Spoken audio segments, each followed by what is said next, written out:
Un homme tombe amoureux d'une femme enceinte qu'il rencontre dans un café. Ce n'est qu'après avoir dîné chez ses parents qu'il réalise que l'amour de sa vie est sa cousine germaine. C'est par un bel après-midi ensoleillé que Peter est entré dans le café situé en bas de la rue de son bureau pour finir son rapport de marketing. Il a commandé un latte, et lorsqu'il a pris la première gorgée, en jetant un coup d'œil autour de lui, ses yeux sont tombés sur la caissière enceinte derrière le comptoir. Nathalie, lisait-on sur son badge, et elle était aussi douce que la première neige de la saison, pensait Peter. Pendant un bref instant, il a oublié qu'il n'avait pas commandé de café froid et qu'il était là pour travailler.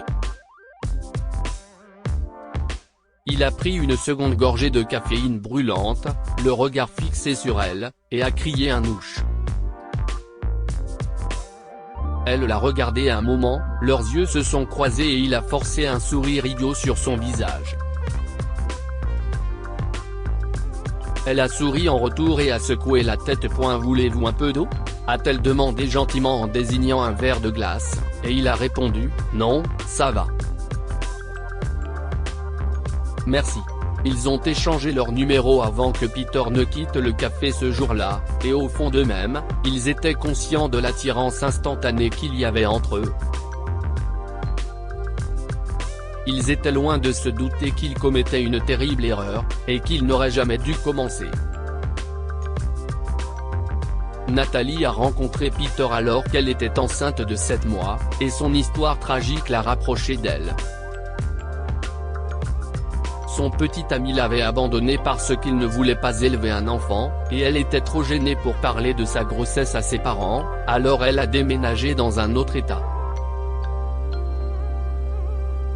Nathalie ne s'attendait pas à retrouver l'amour après avoir commencé une nouvelle vie comme caissière dans un café du centre-ville.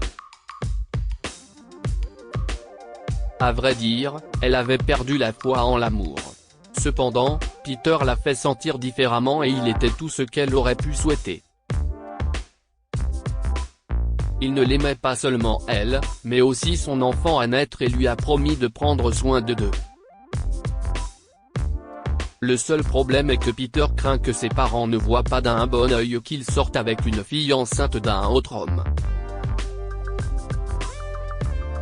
J'ai le sentiment qu'ils n'approuveront pas notre relation, lui a-t-il dit un jour. Mais je ne peux pas te quitter, Nat. Je t'aime et j'aime le bébé. J'ai honte de leur en parler aussi, Peter, a dit Nathalie. Je ne peux pas dire qu'ils ont tort. Mes parents seraient déçus aussi. Mais si est notre vie, Nat, a-t-il dit. Nous sommes des adultes, et ils ne peuvent pas nous dire ce que nous devons faire. Qu'ils nous acceptent ou non si est leur choix. Moi, j'ai fait le mien, je veux vivre ma vie avec toi et le bébé qui grandit en toi. Je vous aime tous les deux. Je pense que si est juste l'anxiété liée à tout. Le bébé est notre relation, dit Peter pour la consoler. Nous allons y aller doucement, Nat. Ne t'inquiète pas. Nous allons traverser cette épreuve ensemble. Tout va bien se passer. Peter et Nathalie ont décidé de tout laisser de côté jusqu'à l'accouchement de Nathalie. 2 mois plus tard, lorsque le jour tant attendu arriva et qu'elle accueillit une magnifique petite fille, Peter pleura.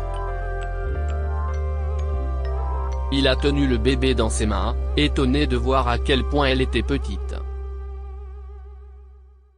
Elle est magnifique, a-t-il dit, les larmes aux yeux. Le plus beau bébé que j'ai jamais vu. Je suis terrifié, et si je la fais tomber ?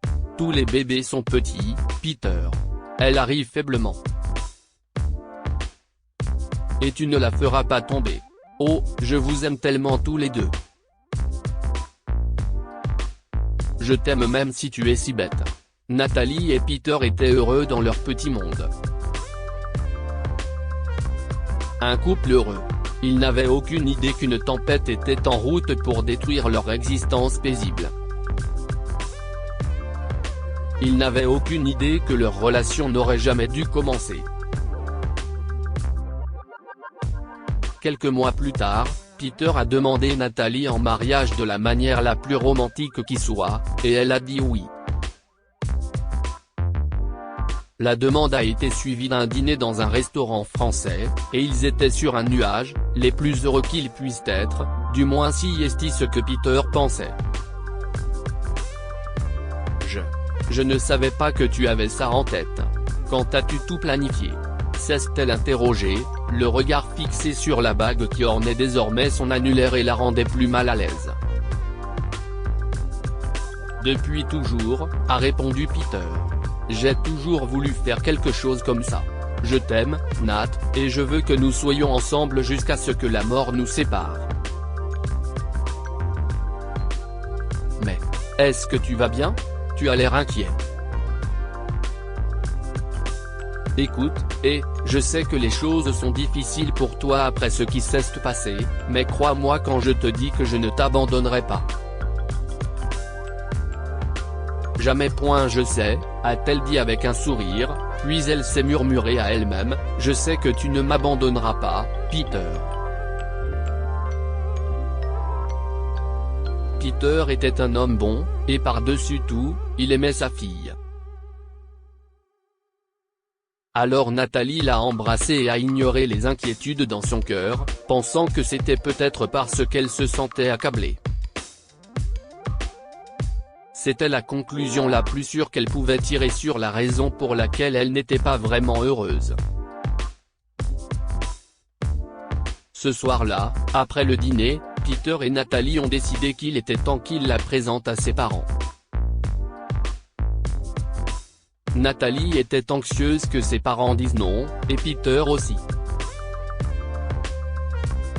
Cependant, le couple a été surpris lorsque les parents de Peter les ont invités à dîner à la maison et ont soutenu leur relation. Qu'est-ce ce qui vous a fait croire que nous dirions non ? Oh, regarde ce petit bébé. Sans cœur, voilà ce que tu es, Peter. Pour nous avoir caché ce beau secret, a dit sa mère, Lydia, avec un sourire plaintif, en berçant la fille de Nathalie. Oh mon Dieu, tu la vois, Derek ? N'est-elle pas adorable ? A-t-elle demandé à son mari. Si est-il un petit ange. Je pense qu'il est temps que cet homme ait des responsabilités, a annoncé le père de Peter pendant le dîner. Bienvenue dans la famille, mon enfant, a-t-il dit à Nathalie. Comme tu peux le voir, nous aimons beaucoup notre petite fille. Nous ne nous attendions pas à ce que Peter ramène une fille à la maison, mais tout arrive pour une raison. N'est-ce pas ? Si est-il un plaisir de vous rencontrer enfin tous les deux, a dit timidement Nathalie. Et je suis ravi de faire partie de la famille. Peter est un très bon père pour Anne, et je l'apprécie pour cela. Malgré l'inquiétude constante dans son cœur, Nathalie était heureuse de faire partie de la famille de Peter. Après tout, les Marot avaient été très gentils avec elle et le bébé Anne. Mais Nathalie savait au fond de son cœur qu'elle n'était pas à l'aise. Le reste du dîner s'est déroulé dans une ambiance agréable, et personne ne s'est lassé de bercer la petite Anne dans ses bras jusqu'à ce qu'elle se mette à pleurer et à demander l'attention de sa maman. Je pense qu'elle a faim. Je vais la nourrir et je reviens tout de suite, a dit Nathalie en s'excusant et en allant dans une autre pièce pour nourrir son nouveau-né. Quelques minutes plus tard, Anne était calme et appréciait paisiblement le lait de sa maman. Nathalie la berçait doucement et lui chantait une berceuse, ce qui a attiré l'attention de Derek. Pendant un moment, il a essayé de se remémorer où il avait entendu cette chanson. Il était conscient de la mélodie, mais ce n'est que lorsqu'il a fermé les yeux et s'est concentré sur celle-ci qu'il a compris de quoi il s'agissait. « Chérie, tout va bien ?» a demandé Lydia. « Tu as oublié de prendre tes médicaments aujourd'hui ?» Peter, a dit Derek, en ouvrant les yeux. « Tu connais aussi cette chanson? Est-ce que je t'en ai déjà parlé ?» Peter a levé les yeux de son téléphone et a secoué la tête. « De quelle chanson tu parles, papa ?» La berceuse, a dit Derek. « Tu ne l'entends pas? Eh bien, comment pourrais-je savoir quelque chose comme ça, papa? Je ne me souviens d'aucune chanson que maman me chantait quand j'étais petit. » Cette chanson. Je ne sais pas. Comment Nathalie le saurait-elle, chérie? A-t-il dit à sa femme. Si elle le sait. Oh, non, ce n'est pas possible. Peter et Lydia ne comprenaient pas pourquoi Derek semblait si inquiet après avoir entendu Nathalie chanter la berceuse à son bébé. Qu'est ce qui se passe, Derek? A finalement demandé Lydia. Je ne t'ai jamais vu aussi inquiet pour une simple chanson. Si est une berceuse, et beaucoup de mères la connaissent sûrement. Ma mère l'avait composée, spécialement pour ma petite sœur. Ma sœur était si difficile quand elle était bébé, vous savez. Si ma mère était vivante, elle le saurait aussi. Mais elle est morte, et j'entends cette fille chanter la même mélodie. Se pourrait-il que Nathalie connaisse ma sœur? Pourrais-je enfin la retrouver après toutes ces années? Jésus. Eh, papa, détends-toi. Tu pourras demander à Nathalie quand elle sera de retour, a dit Peter calmement. J'ai besoin de, a dit Derek. Je veux savoir où elle l'a entendu. J'ai entendu cette chanson toute mon enfance, donc je ne pourrais absolument pas la confondre avec autre chose. Nathalie a pris son temps pour retourner dans le salon, où tout le monde l'attendait. Elle avait endormi Anne. Quand elle est entrée dans la pièce, elle a été surprise d'entendre que Derek a reconnu la chanson qu'elle chantait à Anne. Malheureusement, si est alors que toutes les inquiétudes de son cœur ont commencé à prendre sens. Vous êtes sûr, Mr. Marrow? A-t-elle demandé, les larmes aux yeux. Vous êtes sûr que si est la chanson? Je ne peux toujours pas croire que vous me demandez ça en particulier. Je ne peux pas me tromper, ma chère, a dit Derek le cœur lourd. Ma mère avait composé cette mélodie pour ma petite sœur. Connaissez-vous quelqu'un qui s'appelle Marla? Si jamais vous. Ma mère, lui a coupé Nathalie, des larmes coulant sur ses joues. Si est ma mère, et je suis votre nièce, a-t-elle révélé, faisant sursauter tout le monde. C'était une erreur dès le départ, Peter, a poursuivi Nathalie. J'aurais dû t'arrêter. J'aurais dû arrêter notre relation. Si est le désastre maintenant? Si est une blague affreuse, Nat? Mais qu'est ce que tu racontes? Demande Peter, ne croyant pas ses oreilles. Nathalie a sangloté et a secoué la tête. Ma mère s'appelle Marla et elle est la sœur de ton père, Peter. Ma grand-mère a écrit cette chanson, d'après maman. Une fois, maman m'avait dit qu'elle avait perdu le contact avec sa famille à cause d'une querelle. Je n'aurais jamais pensé que je retrouverais sa famille de cette façon.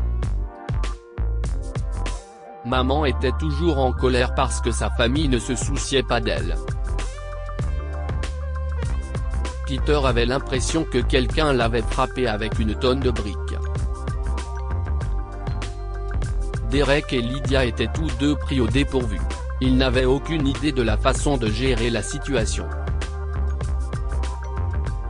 Papa, est-ce que tout cela est vrai? Que diable se passe-t-il?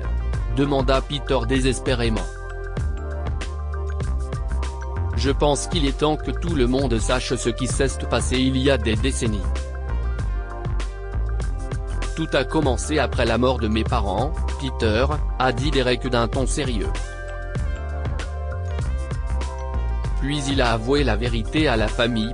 Il s'est avéré que lui et Marla se sont disputés au sujet de l'héritage de leurs défunts parents. Leurs parents avaient laissé des biens importants au nom de Derek, ce qui a rendu Marla furieuse, et elle a coupé tous les liens avec eux. Derek a longtemps essayé de la joindre mais a abandonné après n'avoir obtenu aucun résultat. Derek ne savait pas que Marla était mariée et avait une fille, Natalie. Il était soulagé d'apprendre par Natalie que Marla était satisfaite de sa vie, mais il regrettait ce que leur querelle avait fait à leurs enfants. CIST de la folie, s'est exclamé Peter, cachant son visage dans ses mains. Pour moi aussi, mais Peter. Natalie a pris la parole. Nous sommes toujours une famille, n'est-ce pas? Nous avons toujours Anne, et peu importe ce que nos parents ont fait, nous pouvons prendre un nouveau départ. Je pense que c'est Dieu qui nous a réunis de cette façon. Laissons le passé derrière nous, et je vais parler à maman.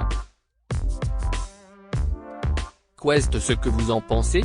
Ils se sont tous regardés, puis ont regardé Anne, qui dormait paisiblement dans la poussette devant eux.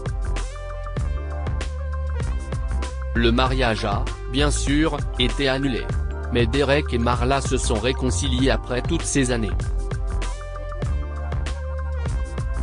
Alors que Marla ne sait toujours pas que Peter et Natalie étaient fiancés, elle et Derek ont surmonté leurs différences et se sont réunis en une grande et heureuse famille pour leur bien et celui d'Anne. Ils ne veulent pas que la petite fille passe à côté de l'amour d'une famille à cause d'une dispute stupide survenue il y a des décennies. Que pouvons-nous apprendre de cette histoire? Écouter son cœur peut parfois nous empêcher de prendre le mauvais chemin. Natalie avait une voix constante dans son cœur qui lui disait que sa relation avec Peter était une erreur. Si elle avait écouté son cœur, les choses n'auraient pas si mal tourné pour eux. Dieu planifie tout. Parfois, son plan n'est pas tout rose, et d'autres fois, il est doux ou amer. Si la relation de Peter et Natalie s'est terminée tragiquement, la petite Anne n'a jamais été privée de l'amour d'une famille. En fait, elle a trouvé une grande famille qui la chérisse. Partagez cette histoire avec vos amis. Elle pourrait égayer leur journée et les inspirer.